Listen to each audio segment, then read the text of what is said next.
रात के लगभग 1:30 रहे थे। आज शाम से ही मूसलाधार बारिश हो रही थी। नारायणपुर गांव के इकलौते डॉक्टर चंपक लाल साहब मरीजों को देखकर आज थोड़ी देर पहले ही घर लौटे थे। अकेले ही रहते, थोड़ा बहुत कुछ खा पीकर थके हारे आज के लिए बिस्तर पर लेट गए थे। इतनी रात को कौन आया है? दिन भर मरीज देखने से चंपक लाल डॉक्टर बहुत थक चुके थे। मन ही मन बहुत परेशान हो गए। जैसे वो दिन भर डॉक्टरी करने के बाद इतनी रात फिर घर भी चले आते हैं। ये लोग डॉक्टर हूं तो जैसे दिन में कुछ घंटे सोने का भी अधिकार नहीं। उधर दरवाजे पर धबके की आवाज बढ़ती ही जा रही थी। कौन? रुको, आ रहा हूं। नींद में उठकर दरवाजा खोल दिया। डॉक्टर ने दरवाजे के बाहर गांव के ही एक आदमी खड़ा था। तुम नरेश होना, इतनी रात को तुम अभी यहाँ क्या कर रहे हो?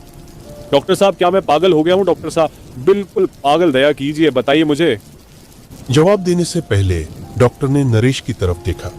थपावट लेकिन रोमांच से भरा चेहरा, बारिश में भीगकर बिखरे बाल। क्या हुआ? बहुत डरे हुए लग रहे हो। जो भी हो शांत हो जाओ, अंदर आकर बैठो। नरेश कमरे में आकर बैठा। चंपक लाल ने एक गिलास पानी दिया उसे। इसके बाद कुछ देर सिर्फ लगातार बारिश की आवाज के अलावा कुछ सुनाई नहीं दिया। डॉक्टर साहब नरेश को अच्छे से देखने लगे। वो बहुत रोमांचित हैं, इसमें कोई संदेह नहीं। थोड़ा संभल कर वो खुद ही अपनी कहानी सुनाएगा। कुछ देर बाद नरेश ने अपनी कहानी शुरू की। मैं एक मजदूर हूँ डॉक्टर साहब, उस गांव में खेतों में काम करता रहता हूँ। पास के गांव में मदन सेठ के घर से बुलावा आया था। आज वहां से काम खत्म करके निकलने में काफी रात हो गई। फिर जब इस गांव में आया, जंगल में चलते चलते अचानक तेज बारिश शुरू हो गई। इतनी जोर से बारिश होने लगी कि पैदल घर आना ही मुश्किल हो गया।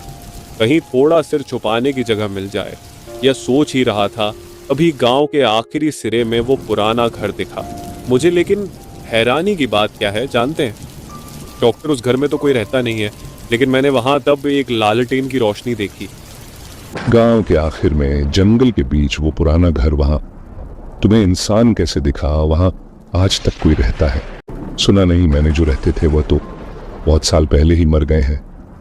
वही तो डॉक्टर साहब, देखकर पहले तो बहुत हैरानी हुई, लेकिन तब बारिश में ज्यादा सोच विचार ना करके उस घर की ओर चला गया। कोई है ऊंची, घर में कोई है। कितनी डरावनी आवाज। दरवाजा खोलते ही एक आदमी दिखाई दिया। शरीर पर चदन थका, और क्या देखा, उस आदमी की आंखें कैसे डरावनी थीं और दूसरे हाथ आगे बढ़ाकर आ रहा था। इतना बोलकर जैसे कांप उठा नरेश। फिर बताते जाओ। उस आदमी के पीछे से एक औरत बाहर आके बोली, उन्हें दिखाई नहीं देता, आप बताइए यहाँ आप क्या चाहते हैं? मैं ये पास के गांव से आ रहा हूँ जी। इतनी तेज बारिश हो रही है, इस बारिश में तो घर नहीं जा सकता। अगर कृपा करके इस आंधी बारिश में मुझे थोड़ी देर रुकने के लिए जगह दे देते तो मैं धन्य हो जाता। ये बारिश थोड़ी रुकते ही मैं चला जाऊंगा यहाँ से। वो अंधा आदमी दरवाजा रोक कर खड़ा था। औरत बोली, इसे आने दो, इससे तो काम चल जाएगा। ये बात सुनकर ना कुछ अजीब लगा। मुझसे काम चल जाएगा मतलब जो भी हो। कमरे में जाकर बैठ गया। आप बैठिए, मैं आपके लिए कुछ खाना लेके आती हूँ। नहीं, वो सब कुछ नहीं चाहिए मुझे। कृपया करके आप थोड़ी देर रहने दीजिए, यही बहुत है और कुछ नहीं चाहिए। वो बोल के क्या होगा, बारिश रात के मेहमान है, आप ऐसे ही जाने दे सकते हैं क्या? फिर वो ऐसा बोल के दोनों बगल वाले कमरे में अंधेरे में कहीं चले गए। मैं अकेला बैठा रहा। बैठे बैठे जैसे आंख लग गई थी। थोड़ी आंख खोलते ही देखा बगल की दीवार में दरवाजा है, जैसे उसके उस पार पास वाला कमरा उस रही थी। पास वाले कमरे से सोचा वो औरत शायद खाना बना रही है, लेकिन उसके साथ साथ कैसी एक धुंधली सी लगातार मंत्र पढ़ने की जैसी आवाज आ रही थी।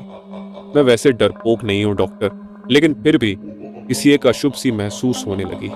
मुझे मेरे मन में बुरे ख्याल आने लगा, बार बार लगने लगा शायद यहाँ आके मैंने ठीक नहीं किया, और उधर लगातार मंत्र पढ़ने जैसी आवाज बढ़ती ही जा रही थी।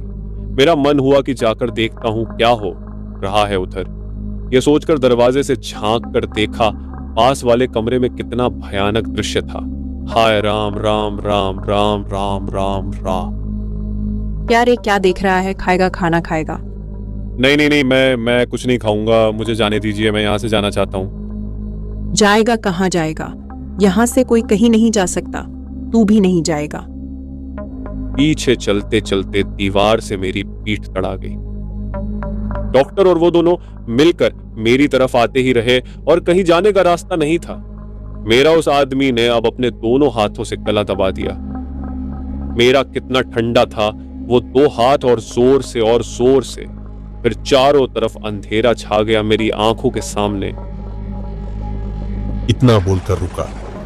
नरेश बाहर बारिश तब तक थोड़ी थम गई थी। घड़ी में रात के 2 बज गए। लालटेन की रोशनी भी थोड़ी धीमी हो गई थी। तक चंपक लाल साहब बोले, कहानी तो बहुत अच्छी है, फिर क्या हुआ? फिर वहां से निकलकर तुम ऐसे ही आ गए यहाँ इतनी दूर? मेरा विश्वास नहीं किया डॉक्टर साहब, तो आप भी मुझे पागल ही समझे। अगर यही है तो इसका जवाब क्या देंगे डॉक्टर? फिर थोड़ी देर बाद चंपक लाल बोले, क्या मतलब? कुछ समझ नहीं आया। नरेश ने अपना असली रूप दिखाया। चंपक लाल डॉक्टर घबरा गए, फिर बोले, नरेश, इसका मतलब तुम भी मर के भूत बन गए हो? हाँ डॉक्टर साहब, मैं भी भूत बन गया हूँ, लेकिन मेरी एक आखिरी ख्वाहिश पूरी ना हो पाई। किया है तुम्हारी आखिरी ख्वाहिश? बोलो, मैं तुम्हारी जरूर मदद करूंगा। फिर नरेश बोलता है कि मेरा माता पिता बहुत गरीब और माँ भी बहुत बीमार है, तो आप चलिए मेरी माँ की मदद कीजिए। हाँ चलो, मैं तुम्हारी माँ को कुछ नहीं होने दूंगा, सब ठीक कर दूंगा। फिर नरेश और चंपक लाल डॉक्टर चल पड़े नरेश के घर उसकी माँ का इलाज करने। नरेश, तुम्हारी माँ को क्या क्या बीमारी है?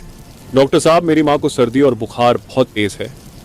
फिर वो दोनों जंगल के रास्ते से जाने लगते हैं। तभी चंपक लाल बोलते हैं, नरेश, तुम्हारा घर और कितना दूर है? बस कुछ ही देर डॉक्टर साहब, हम बस पहुंचने वाले हैं। फिर दोनों चलते चलते नरेश के घर पहुंच जाते हैं। नरेश बोला, डॉक्टर साहब, वो रहा मेरा घर, आप जाइए, मैं बाहर खड़ा रहता हूँ। जैसे ही मेरा माँ ठीक हो जाएगी तो मुझे भी मुक्ति मिल जाएगी। मैं अंदर चलता हूँ, तुम्हारी माँ को कुछ नहीं होने दूंगा। फिर डॉक्टर साहब अंदर जाके देखते हैं वृद्ध महिला लेटी हुई और वृद्ध पुरुष खड़ा था। डॉक्टर साहब, आप आगे, आप लाख लाख भला हो।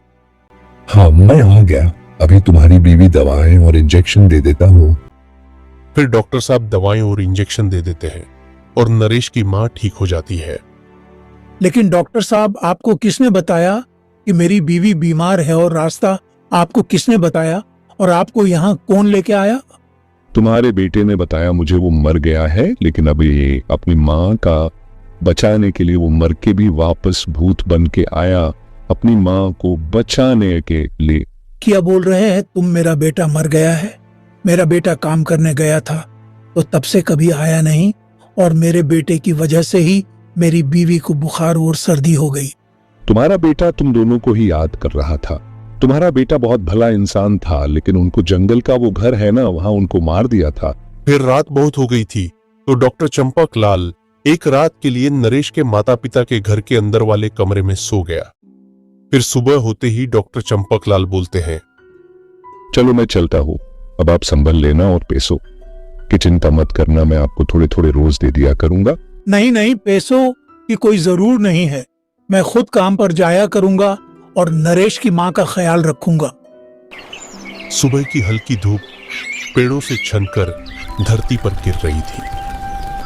पक्षियों की चहचहाहट और ठंडी हवा एक अजीब सी राहत दे रही थी। डॉक्टर चंपक लाल कंधे पर बैग टांगे नरेश के घर से वापस अपने गांव की ओर लौट रहे थे, लेकिन मन में कुछ अधूरा सा था। सब कुछ शांत था, लेकिन भीतर एक बेचैनी अब भी बनी हुई थी। एक आत्मा को मुक्ति मिल गई, लेकिन जिस घर से ये सब शुरू हुआ, उस पुराने मकान का रहस्य अब भी बाकी है। रास्ते में चलते हुए डॉक्टर बार बार पीछे मुड़कर देख रहे थे, जैसे कोई उनका पीछा कर रहा हो, लेकिन पीछे सिवाय खाली पगडंडी के और कुछ नजर नहीं आता।